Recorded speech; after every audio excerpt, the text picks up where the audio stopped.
Hello, and welcome to the Producers Guild conversation with the creative team behind Judas and the Black Messiah. We'd like to thank our friends at Warner Brothers Studios and Strategy PR for making this event possible. It is my pleasure to introduce our moderator, DeVon Franklin. DeVon is an award-winning film producer, New York Times best-selling author, and motivational speaker, and he is committed to uplifting the masses through entertainment. Welcome, DeVon. Welcome, panelists. Thank you all for being here. And please, DeVon, take it away. Thanks so much, Kyle. Welcome, p.g.a. members, to this incredible conversation. I'm gonna go ahead and let you know it's gonna be incredible. This is a conversation, a Q&A on the new film, Judas and the Black Messiah, which will be in theaters and on HBO Max February 12th. But you have something special. You have the visionary minds behind this visionary film here today. We have Charles D. King, who produced the film. We have Ryan Coogler, who's also a producer. And then we have Shaka King, who not only produced the film, but wrote and directed. Welcome, my brothers. How are you doing today? Fantastic. Great.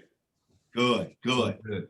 Right on, right on. Look, I saw this movie. I'm from Oakland, you know, as Coog and I are definitely from the Bay. And so this movie, I was always fascinated by the Black Panthers. And so seeing this story finally brought to the screen was, first of all, a job well done and long overdue. So I just want to get into the genesis. How did all of you come together and partner up in order to tell this amazing story? Well, it really all starts with the Lucas brothers. They approached me about 4 years ago with an idea. Basically, they pitched it as The Departed inside of the world of COINTELPRO. COINTELPRO being the FBI program started by J. Edgar Hoover that was aimed at crushing any movements that he deemed radical. And so, you know, when they pitched it to me, they were like, you know, are you familiar with Fred Hampton? And I was. And they said, well, what do you know about William O'Neill? And I knew nothing. And so they walked me through, you know, that story, and it just, you know, kind of instantly I could see, you know, what they were pitching and had my own interpretation of what that could look like. And I got really excited about it. So myself and the Lucas brothers started to develop a script. And just as I was about to start writing, Jermaine Fowler, who plays Mark Clark in the film, he reached out to me and he said, you know, I have a friend, Will Burson, who's writing a Fred Hampton biopic. Would you be interested in taking a look? And I read it. And I could tell this was a guy who'd done, you know, a lot of research, and I had the sense that we had a sort of shared politics, you know, and you know, I basically went to him and I said, look, you know, we're making this version of the film, and we're kind of coming at it from this perspective. You know, is this something that you'd be interested in pursuing? And we teamed up, and Will and I basically started our own version, you know, of telling this story. And or in the process of writing it, Ryan and I were hanging out in my backyard in Brooklyn, and I'll let Ryan kind of take it from there, and he can fill you in on how he and, you know, the rest got involved. Yeah. Shaka and I have known each other since 2013, when both our first feature films were at the Sundance Film Festival in the same year. And I think you know, my wife, she was my fiance then, my wife now, Zinzi, who is also our producer partners on this.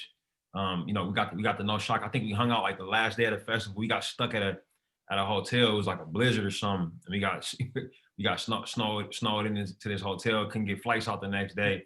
So we, you know, got to hang out some more. And then you know, shortly after that, we formed a collective called Black Office Human Rights. Actually, the first meeting for that collective was in Charles King's house. And it was around, you know, state-sponsored violence, state-sponsored human rights violations, and finding ways for folks that work in the arts to you know, to amplify some messaging of people that who work in the field, in terms of advocating for human rights. And Shaka was a part of that collective. I believe in 2014, for the shopping day, Black Friday, we did a big event around that. And Shaka and I worked on a screenplay reading of Do the Right Thing that we did in the Lincoln Center. Oh yeah. Eugene was kind enough to let us get in there, and Shaka casted it with a bunch of local talent. I think Mel Diaz and Mike B came out, and during that weekend I got a chance to meet Shaka's parents. We spent a lot of time at Shaka's place, and kind of since then, whenever Zinzi and I are in New York, we always try to go see Shaka, try to go see his family. And we were in New York. I want to say it would have been 2017 for doing a screening of Creed, like with a live orchestra in Brooklyn at Prospect Park. So we hit Shaka up like, yo, we in Brooklyn, you know what I mean? And he was like, yo, come through. He and his parents were kind enough to cook for us, and we just had we just spent a bunch of time at the house, and we're in the backyard, and belly's full of food, man. It was like, hey man, so what you working on? Right. He told us about this project, and Zinzi and my jaw kind of dropped. We weren't in any kind of position to offer any kind of producerial support at that time, but it was something. It was an idea we had been circling. Starting a production company. With each other, and I kind of mentioned to Shaka, look, we were working on Black Panther at the time, and it was like, hey man, keep us posted on how this project develops, and just keep us in mind if it's anything we can do to help. And shortly after that, we finished up Panther, and I think Shaka and Will finished that script, and Shaka reached out and was like, yo, I'd love for you guys to come on board as producers, and he was like, we got the script ready for you, I'll get it over to you now.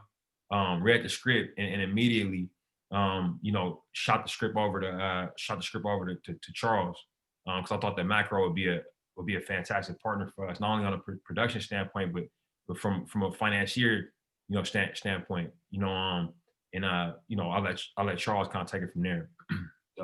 Yeah, and then as Ryan said, the three of us collectively, are three people that work in the industry.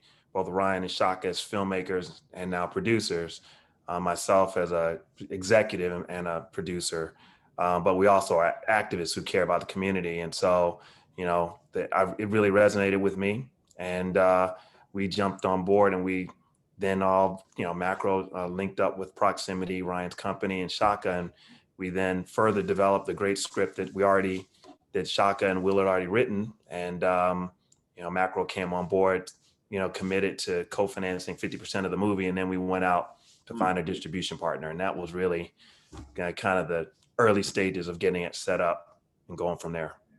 Got it. I mean, it seems like it was seamless. Is it as smooth as it seemed? Because the way y'all make it seem like, yo, we just went over, we had food. I went to Charles got the money, we just did it. Like, is it that easy, or was it really difficult to get this? Honestly, I could speak to that.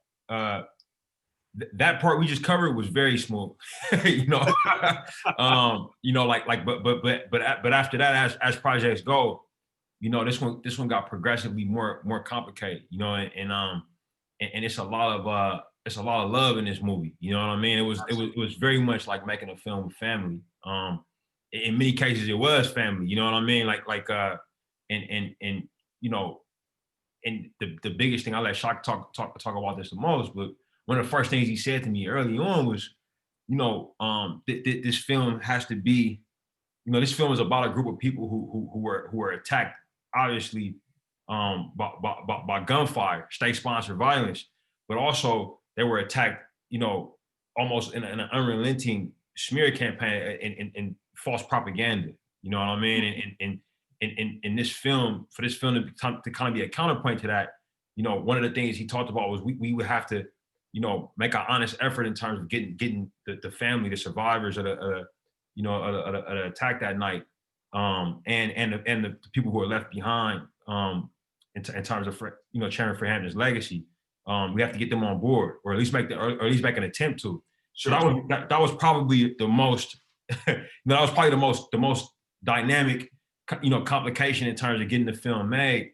And I think it's one of the things that makes the film the most unique, and it really started with Shaka and just making that statement, because this is a film that you can make from public domain. There's so much written about this that you somebody can make a film about this and not talk to anybody who was there. You know what I mean?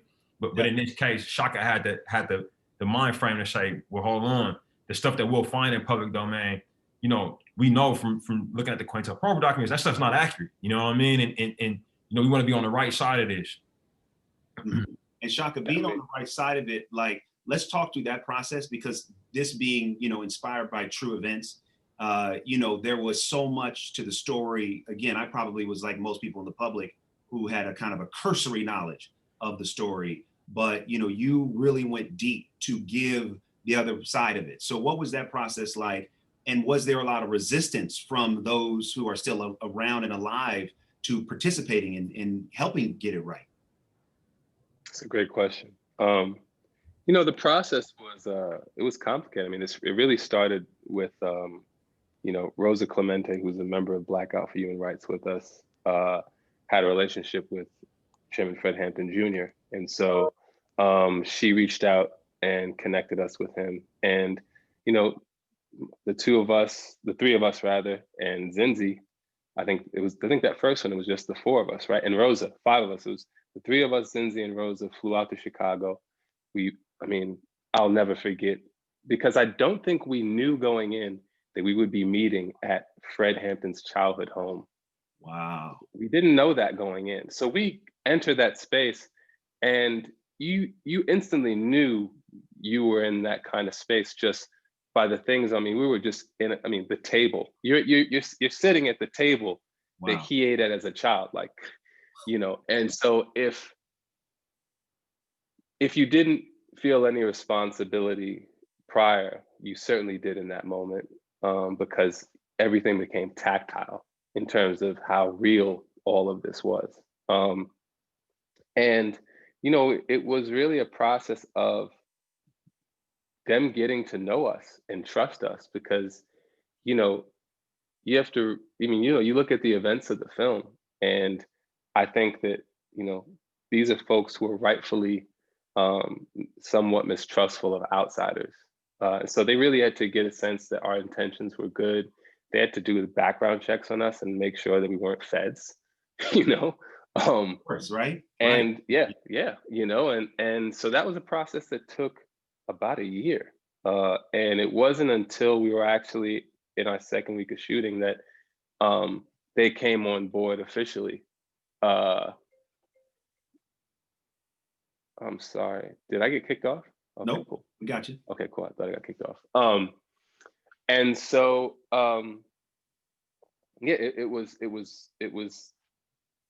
a challenging process, because as you mentioned, it's a story that's based on true events. And so, you're essentially talking about dramatizing real life, and, things that might seem innocuous to you as a writer, producer, director, they're not innocuous. They're not a minor detail in this person's, life, or this person who loved this other individual. It's not a minor detail to them at all. And so, a lot of times it was really us all finding points of just like confluence where we could agree on, okay, like, and the thing that was crazy is sometimes you think you would ideally have it all figured out by the time you all get to set, but that just a lot of, we were really making the road while walking. So we'd be in the middle of a scene, and something that, Chairman Fred Hampton Jr. had read a million times, he'd now be seeing in real life, and he'd be like, nah, can't do that.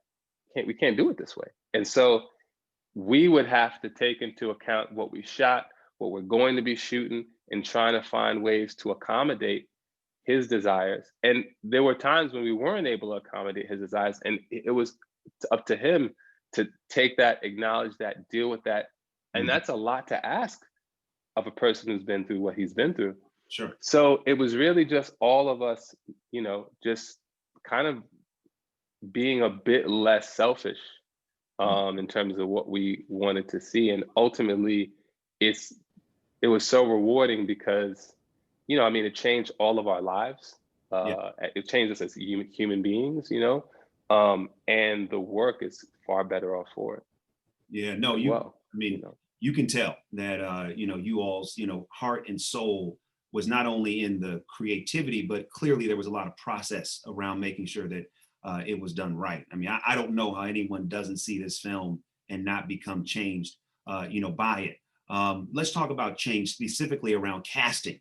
It's one thing to have a vision and have the script, but in this movie, obviously this movie is no exception, but especially in this film, the casting, like these performances are out of this world. So what was the process of getting Daniel, Lakeith, Dominique? How did you all put this movie together from a casting standpoint?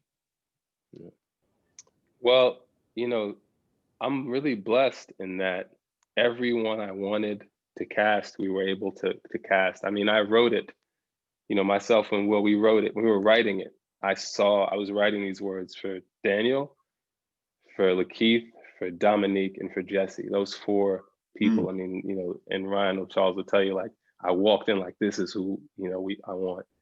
Absolutely. And, I had a relationship with Lakeith,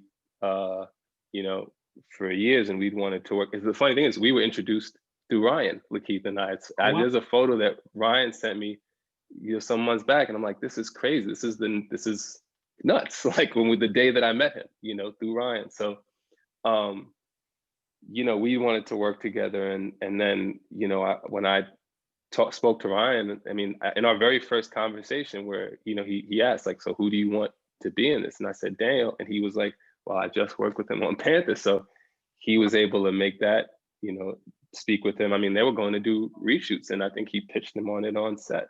And then Dominique, I was just a fan of hers and saw her, and she just at the time ended up transferring to my agency, and her agent reached out to my agent like, hey, this person's coming to UTA. Would your client be interested in meeting her? I was like, funny you mentioned that. I'm writing something for her right now, and I was going to reach out to her when I finished. Like, a lot of just meant to be stuff. And then Jesse, the craziest thing with Jesse is that I wanted Jesse super bad. Like, I was like, this is the guy, And, like, the truth of the matter is that, it was the way that Hollywood works, right? When you're trying to attract financing to a project, you're trying to attach the biggest names possible. And, that's our white lead. And you know how this business is, what I'm saying? You know how racist this business is. Like, that's like we could have gotten a lot more money if we attached, a really, really, really big actor, but like Jesse was the guy, you know what I mean? But at the same time, it was such a hard time. We had the hardest time tracking him down. It was impossible tracking him down. Like, we were talking to his reps were like, yeah, he has the script, he's not. And so one day, what's nuts is one day we're in Cleveland, right? We don't have this full cast. We're like 2-3 weeks out, but he's not shooting. We don't need that role to shoot for a bit. But it's like on the clock. And one of our crew members had worked with him on a movie and had access to just the production documents from that movie and slipped me his number. And so I texted him, and I called him because it was crunch time. So I just called him, called him, and he didn't pick up. And I sent him a long text like, hey, I've been trying to get in touch with you for a year. This is the movie, this was attached. And he called me immediately. He was like, I never heard of this script. I can't believe I didn't know about it. No one's been telling me. He was like, he was like, no one told me about this. He was like, send it to me and I'll read it tonight and get back to you. And he read it that night and he got back. He was like, this is really, really good. Let's talk some more. We talked 2 days later and he was attached. Mind you, this is after you wrote a letter to him 3 or 4 different times with the script to his agent. Literally. And we had the cast, and even once we got it at Warner Brothers. Everything. We had set up at a studio. We still couldn't get crazy. But listen, Charles, as a former agent, sometimes, hey, you know how it goes, right? The system doesn't always, flow in the right direction. So it's a blessing that Shaka, you just said, I'm gonna go guerrilla and make this happen. Absolutely. Charles, I found that too, bro. Oh, you found it? Yeah. Look at that. That's dope.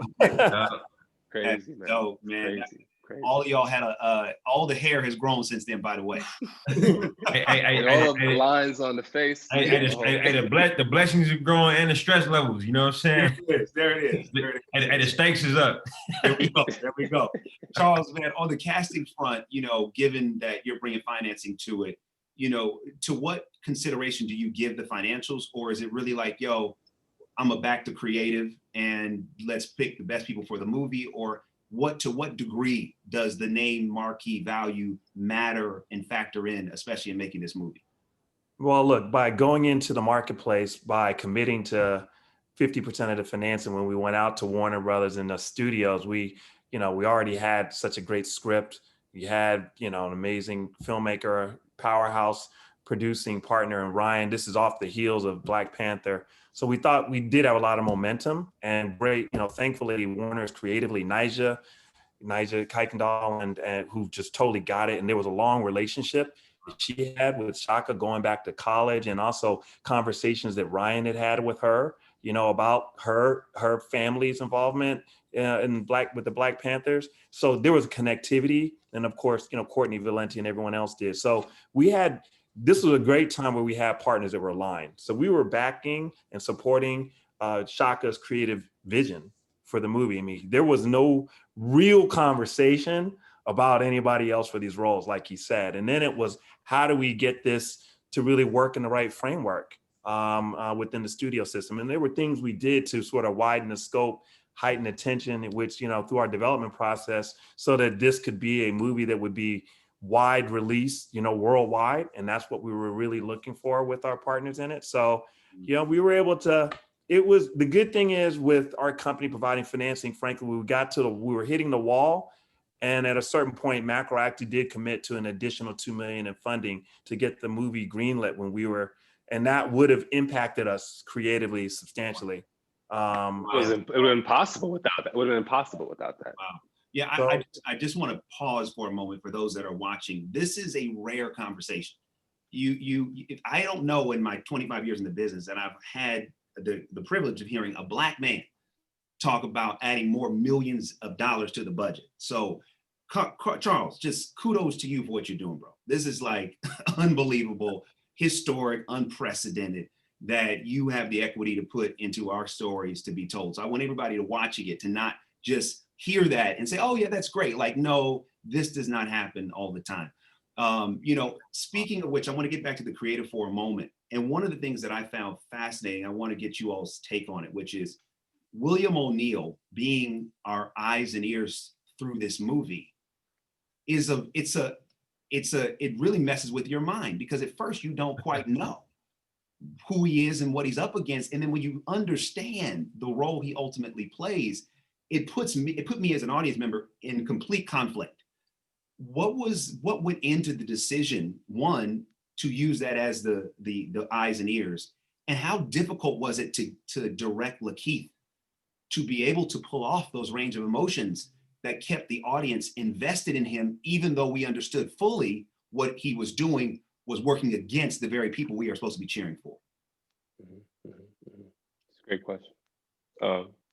The choice to approach it from that perspective started with the Lucas brothers idea. When we decided to, couch this story in an undercover genre in order to get it to as wide an audience as possible, and essentially, do our best to Trojan horse a Fred Hampton biopic into a crime drama. That we understood we were kind of taking those steps. I think another thing that made it a strong choice for me was the existence of this interview, the Eyes on the Prize 2 interview that he gave. Like, when I discovered that, it was such a Fred Hampton was born the way he was. That's the truth. When you speak to Chairman Fred Hampton Jr. will tell you that's how he came into the world. You hear stories about him younger than his siblings, defending his siblings from bullies. He came into the world really ready to fight for the oppressed. And that was his mission from very young. He was fully formed. It's very hard to make a movie about that kind of person who doesn't have that kind of inner conflict. William O'Neill, on the other hand, is perfect character for so much inner conflict. And that was evident to me from looking at I didn't have the documentary, The Eyes on the Prize 2, the full interview. We can get that till far down the line, but I had the transcript. And so reading him, talk about, hearing him in his interview use the term "we" to refer to both the Panthers and the FBI, right? And then to find out that he took his own life the night that Eyes on the Prize 2, the interview aired, it was just like, this is a rich, rich character to, kind of anchor ourselves in as a viewer from a dramatic perspective. And then I also, so once that was established, it was like, well, what is the utility politically of telling it this way? And for me, it's a cautionary tale about the dangers of being an apolitical person. Because, as the old saying goes, like, if you stand for nothing, you'll fall for anything, right? And he is a living example of that. And I think it's also something that's very relatable, and I think for me, one of the reasons why Lakeith was the only choice for William O'Neill is that there's a compelling nature to him. And if you look at all of his portrayals, from Short Term 12 on, there's something to him where he crafts like very compelling characters. Sure. And he also possesses a ton of range as well. And Lakeith is playful. He's an imp. You know what I mean? As a person, like he owns it. He wants to play the Joker. Like he's on the record as saying that, And so, exactly, And so there's a kind of like left-handedness to him, where I was like, the person we cast as William O'Neill, he has the compelling thing where you have to kind of hope that he'll change, even if you don't believe he'll change. But he also has this thing where he's a bit of a trickster. And when you think about this guy at 18 years old, not understanding the gravity and the real danger and the ramifications of his actions, mm-hmm. and you boil it down to just an immature, young man, like making a mistake, trying to wiggle his way out, getting deeper. It's like a very, something very human about. It's very human about that all. So that was some of the thinking behind it.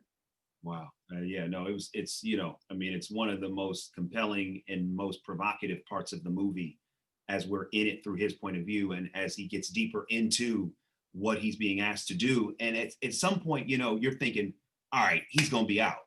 But at every turn, he just goes deeper, in. It was mind blowing to watch. I think there's also something to, like, we have been misinformed about what the Panthers stood for, right?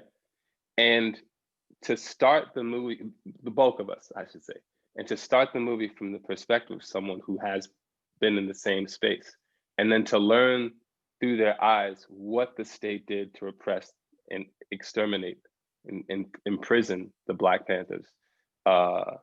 It just like, it might sound crazy, but in a lot of ways, I think that most viewers are more in line with William O'Neill at the beginning of that film than they are with Fred Hampton, in a lot of ways. Mm-hmm. And Ryan, being from the Bay, which is where, the Black Panthers got started, to what degree were you really passionate about making sure there was a film done to really educate people on what the Black Panthers actually stood for? That's an interesting question, DeVon. Because my family, my mother's side of the family is from North Oakland, where they initially, like they first measured Notre Act was putting up a stop sign, on the block where my mom was born and raised. You know what I mean? So like, and that's the my family still lives there. So my I have a lot of family involvement that was entrenched in the movement, and it was always like something I was too close to home for me to be able to portray. You know what I mean? And people would ask oftentimes like, hey, you ever gonna do a movie about the Panthers? Because they knew where I was from. And my answer was always like, I don't think so, because like, because it's my family's so close to it that like, it oftentimes when I ask them about it, the ones who lived through it, it's you know, like they knew Bobby Hutton, for instance. You know what I mean? And my mom, that was the first dead body my mom ever saw. You know, and it's a lot of pain and trauma around it. You know, Sure. and also a lot of misinformation. You know, and there was so much doing this project. You know, it was so much that I realized that I didn't know, even about my own neighborhood and my own family. You know what I mean? And so the real answer to that question was I never thought I would, to be honest. You know, and it was enough distance in this project for me for that it felt appropriate, and eventually it felt absolutely necessary. You know, because learning that Chicago that it started in the Bay, but the largest chapter in terms of numbers was the Chicago chapter. You know, which is a long ways from the Bay. You know what I mean? And to know that, like, oh my God, like this, or, you know, obviously we knew this organization was an international organization, but just to really, like, you know, touch down in Chicago and talk to OGs that reminded me of my uncle, but had a different spin on it. You know what I mean? And had a Midwestern vibe to them, and also a vibe to them that felt like they were often slept on. You know what I mean? Like in terms of their contributions to the movement, in terms of the military attention that they got placed on them because of how powerful they were. And then, you know, Chairman Fred Hampton Sr.'s place in all of that, you know, and how integral the fact that he was from Chicago, you know, played into the perceived danger, you know, the perceived threat of him, you know. So, and also, you know, I wasn't writing and directing this, you know what I mean? I was assisting another filmmaker's vision, you know, and I think that also gave me enough distance from it that I still felt useful, you know what I mean? You know, but at the same time, you know, it wasn't me writing and directing a movie about the Panthers. You know what I mean? I'm helping Shaka's vision. Me and Charles and my colleagues Zenzi and Sev, you know, we were there to make sure we kept Shaka safe. You know what I'm saying? And we're delivering a movie that checked all of the boxes. You know what I mean? It was a more you know, it was a more distant operation. You know what I mean? As opposed to being there with the scalpel doing the surgery. You know what I mean? I'm like, you know, I'm passing him the tool. You know what I mean? So I think that helped, you know, quite a bit with me wrapping my head around it. You know, but in hindsight, you know, yeah, like we, you know, this is subject matter that there could be 100 movies on this and it still wouldn't be enough. You know, is the truth of it. You know, and so it's a great honor to have been a part of this one. Mm-hmm. And just real quick on that point, Ryan, in terms of 100 movies on this, in terms of the value of educating people on what the Black Panthers actually did, that there couldn't be enough education to counteract all of the misinformation that's been out there for decades? No, I don't think in our lifetimes we could counteract it. You know, like it was so pervasive. You know, like it was, we knew it was pervasive, but doing this film made us realize, you know, just how much of a hole that they're constantly digging themselves out of, you know, from you know, and also, like what Shaka said, how it changed all of our lives. It really has, man. Like, it's not, you know, you hear people say that all the time on movies, hey, this movie changed my life. Mm-hmm. But this one, it would be nice when I couldn't sleep as a producer, you know, after having conversations with Chairman Fred's family and thinking about, you know, the idea of public domain, the idea that, oh yeah, because somebody wrote a story about this in the paper enough, I can go make whatever movie I want to. You know what I'm saying? I don't have to consult with anybody who could be traumatized by this, affected by this, you know, lies for the, like, I had never thought about that as somebody who works in media, because it's just a given, right? You know what I mean? It's a given that if you see a biopic, you know, 9 times out of 10, the family's gonna come out and say, hey, this wasn't true. You know what I mean? If you see a film about somebody's life that's saying this happened and they met that person, this is the reason they did that thing. I used to dismiss when people came out and said, hey, that's not how it happened. It's like, oh, you're sure it's not, you know?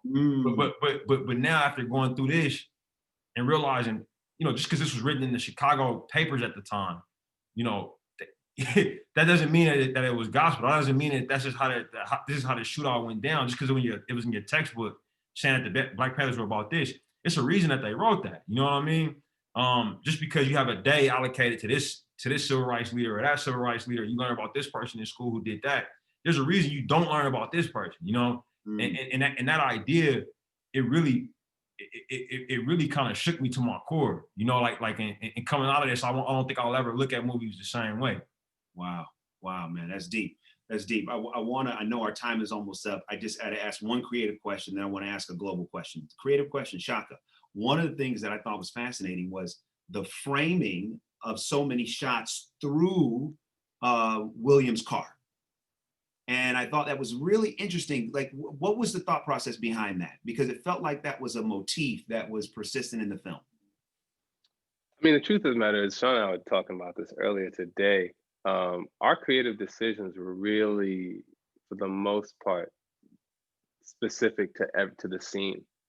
So it wasn't like we had a sort of universal visual language across the board, you know. I mean, we had some minor things that we knew we were going to do just in terms of like develop shots and, you know, not really employing coverage. But I think that one of the reasons, you know, you probably noticed that is because the car represents so much to him. Yeah. You know, like he starts out stealing a car, right? That's how you meet him. You meet him trying to steal a nice car. And then, you know, he eventually gets the FBI to buy him a nice car. And he thinks he's getting over on them, you know? And he doesn't realize that he's just getting the talons are digging deeper into him once he, you know, is driving an FBI, you know, a vehicle paid for by the FBI. So I just think like the car is just such a massive part of his identity, that I think that there's probably a reason why you kind of just connected to that. Yeah. But it wasn't necessarily our intention for that to be the case. Yeah. That's deep. Yeah. We're almost out of time. Thank you for giving me personally some insight, because I thought, I was like, man, I love this framing device, man. No, thank you. Just quickly go to each one of you, and I just want to hear, Charles, I want to start with you, then go to Ryan, and then close with you, Shaka. We're in a post-Trump administration, not a post-Trump world, right? So in a post-Trump administration, given that there's still so many challenges around all of the issues that even this film addresses, what is your hope right now for Judas and the Black Messiah? And I'll start with you, Charles. Well, our hope for Judas and the Black Messiah is several things. One, we want as many people around the world to see this film as possible, to know the story of Chairman Fred Hampton and the incredible work that he was doing 50 plus years ago to bring communities together, to uplift communities and oppress people.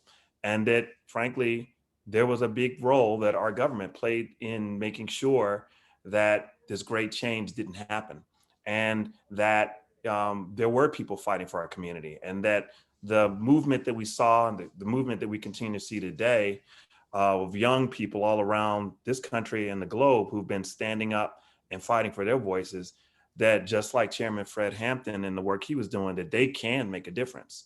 And that the universality of what he was fighting for and what many others, including the continuation of Fred Hampton Jr. and the work that he continues to do, that his father was a part of, that we are heading in the right direction. I think that, you know, having this conversation the day after the inauguration, I know, and right? Power and the history and the making it happen, and frankly, that the ray of light with that beautiful poet laureate, and just what she represents. I think that this movie being seen by the world is similar in terms of what it represents of hope and the voice that we have as a community. And so we just want as many people as possible to see it. Love it, love it. Cool, man. What do you hope for this movie? I mean, I think Charles really summed it all up. I hope that people see it, you know, around the world. I hope that people, I hope that it triggers conversation. And I think the biggest gift would be if it triggers a passion of knowledge, you know, around the things that people see. There's obviously more things for people to read, as it relates to you know, most of the major characters that are in the film, you know, and the events surrounding it. And it's one of those things like if you don't know enough about our country's history, you know what I mean? It's actually hard to make decisions. It's hard to have perspective about what's happening to you now. And you know, the Black Panthers were a part of an international struggle. You know, it was you know, they saw themselves they saw themselves in a global context at the time, and they were a part of a global movement. So I think the international aspect of people seeing the film and having discourse, you know what I mean, that the internet allows you for you to have discourse across, you know, international lines. I hope that all of that happens. Love it. Cool. Yeah. Shaka. You know, I mean, I think first of all, everything that Charles and Ryan said, but I think, you know, one additional thing I like to see happen is, you know, we all, you know how the business works in terms of, you know, if there's a successful formula, it's duplicated and replicated. So I really hope that this movie is successful so that, you know, it spawns, you know, more movies and TV shows, just about, you know, so many histories that have been concealed from us. And, you know, just, I want to see more movies and stories about freedom fighters from around the globe. So I would love for this movie to do well and inspire projects like that to come out of the industry. Dope, man. Listen, Yeah. we could talk all day. I wish we had more time, but you brothers are an inspiration not only to me, but to the world. Thank you for making this movie. We also want to thank the p.g.a. for allowing us the opportunity to have this conversation. Thanks to Warner Brothers, Macro, participant, all those involved in making Judas and the Black Messiah. Again, this will be in theaters on February 12th, on HBO Max at the same time. You gotta see this film, and this is absolutely a film for this time. And we want to thank the family that really participated to make sure this was accurate. We hope and pray that this movie will transform your lives in the way that it has transformed everyone from Charles, Shaka, and Koo, who've made the movie along with the actors. And we just think that this is the type of movie that we need to see more of. So thank you all for the opportunity to have this conversation. We hope that it has moved you as much as it's impacted us. Thanks, DeVon. Thanks so much, DeVon. Good to Nice see talking you, to you, man. Thanks, DeVon. Appreciate you, man. Talk to Absolutely. y'all. Yeah, I can do it. Take care. All right, guys.